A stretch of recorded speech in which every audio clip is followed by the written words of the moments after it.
Alright, on my journey to make this meal, I made my sauce and my pasta, and I'll show you a picture of that and how to make that. And my mother made me a excellent chiffon cake to murder for such a wonderful meal. Slapped an 8-ounce pack of cream cheese in there with a teaspoon cinnamon, teaspoon vanilla, 1/4 teaspoon nutmeg, half a cup of sugar, put in some cream as my discretion for what would make a nice saucy look.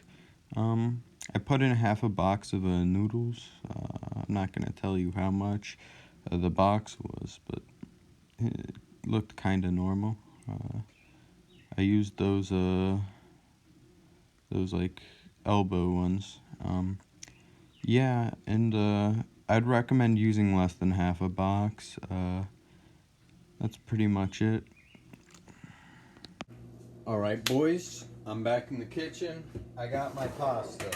I have to warm this up in case it doesn't cook all the way through, and I just got some lovely jubbly breads. Kind of looks like an onigiri, and panko, honey. Mostly gonna have some butter in the fridge, and I'll whip some of that stuff together and whatnot. Alright, and now that I've done some stuff, I warmed the pasta up just a bit so it's not too cold when it goes in. I got myself some honey butter. I use Danish creameries because I'm not a barbarian that uses store brand butter. Used raw honey too, but to each their own.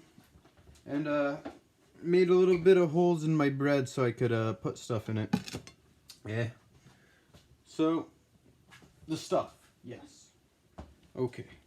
So, I got myself some carrots and a coconut in here, and I'm going to get some pasta in there too.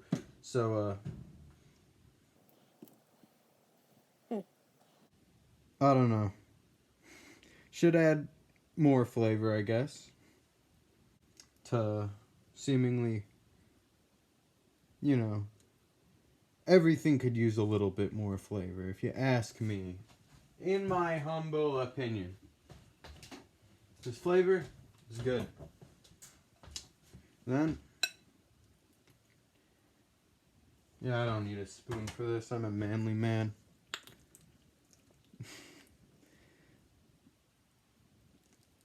That's what good something sounds like.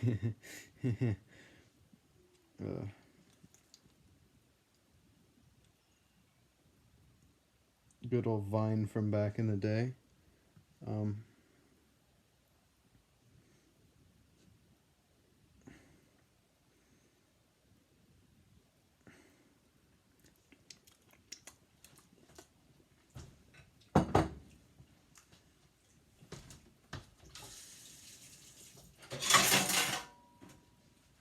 Alrighty, so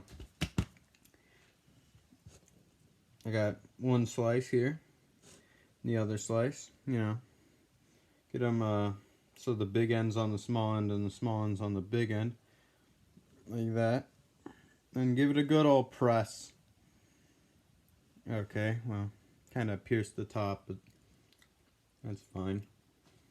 Alright boys, I cut a bit of this because it's just me messing with the bread and it's honestly quite boring, so enjoy the rest of the video, I suppose. This is probably going to leak. Just a hunch. I'll do the rest and then get you in the next part of this. Alright, I'm back. Now, there's some holes at some of these tops, so what I would do is grab a bit of bread mulch, if you will.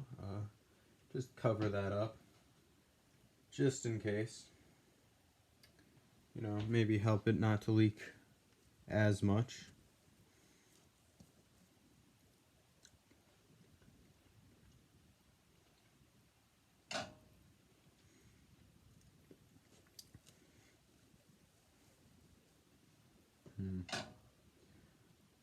That fell apart.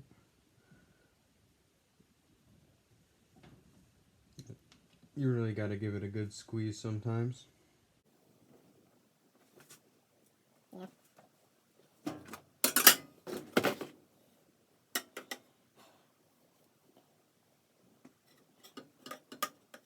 So that's mostly that done.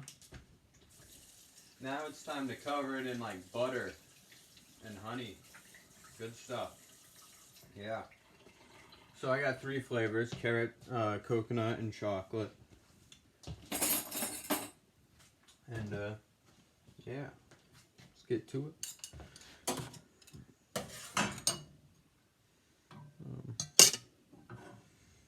So you get some of that, scoop it on the top, run it over with the knife.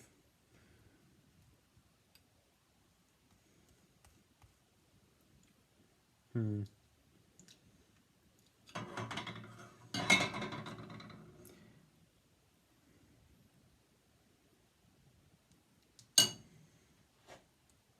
gonna be really hard to glaze, isn't it?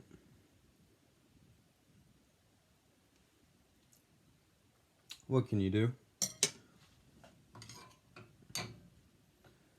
You know, give some to all your creations. You know. Spilled a bit.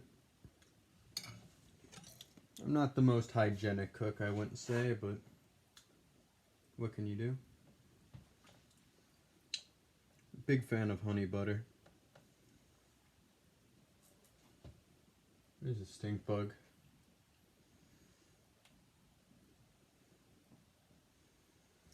Imagine living a life where you can't consume one of these things. Oh, how I pity such a bug.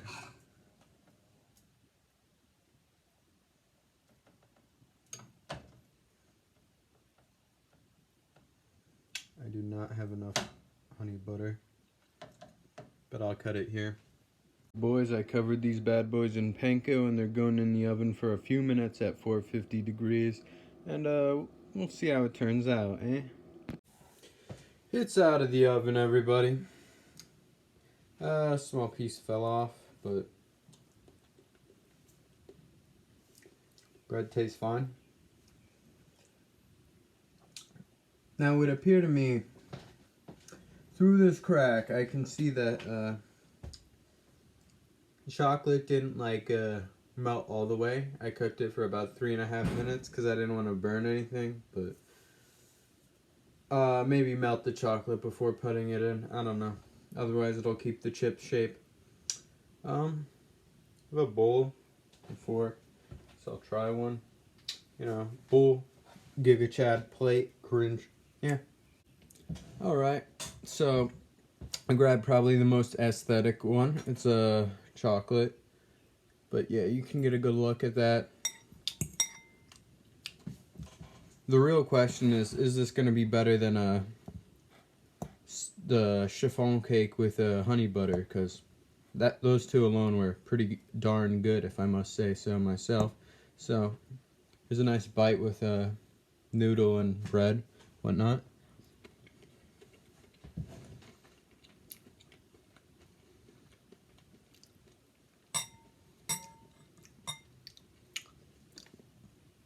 That's pretty good. You know, if this wasn't my first time cooking it, and I knew better on a lot of things, I think this could be a really good food. The noodles, they're cold. So what you gotta do, if you want to make this, put the noodles in scorching hot, you know, get it matching the rest of the temperature profile. Let's try to get a bite with some chocolate. There we go.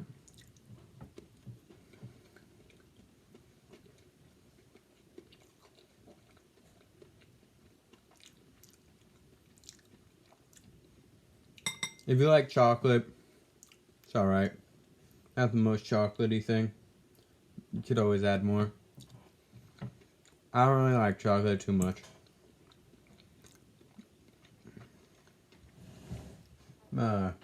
Grab a little bit of a sample of the carrot one. See how that is.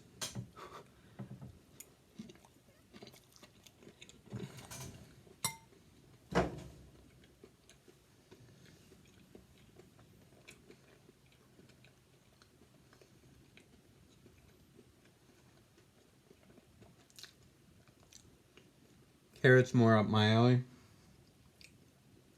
I like carrot. That being said, a little moist. Maybe use dried carrot shavings if you ever make this.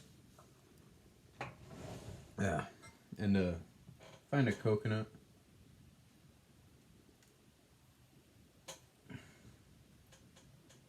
This.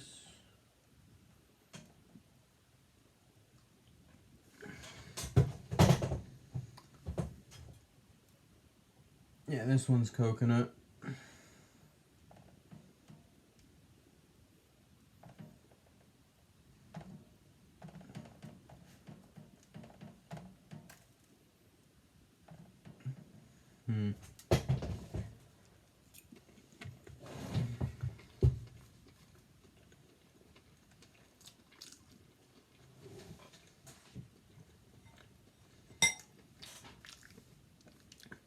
Okay, that's pretty good.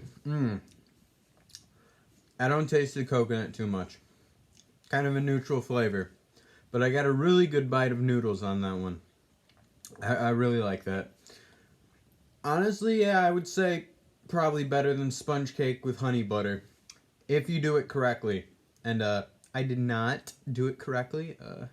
Hindsight knowledge, I could make this better. I could make this a great dish. Probably not gonna. It's a lot of effort, but you know, stick to like only coconut. Get nice, hearty, creamy bits of pasta in there. The pasta is not as good when it's a little drier out. Yeah, I'll post the recipe in the description or something. Go ahead, have fun, kids. Just an editor's note, but for the microwaved version, once you put it in the fridge or whatnot, it does lose the nice crispiness it does have because of the panko, and flavor is not quite as good, but the noodles heat up faster than the bread, so that's convenient, I guess.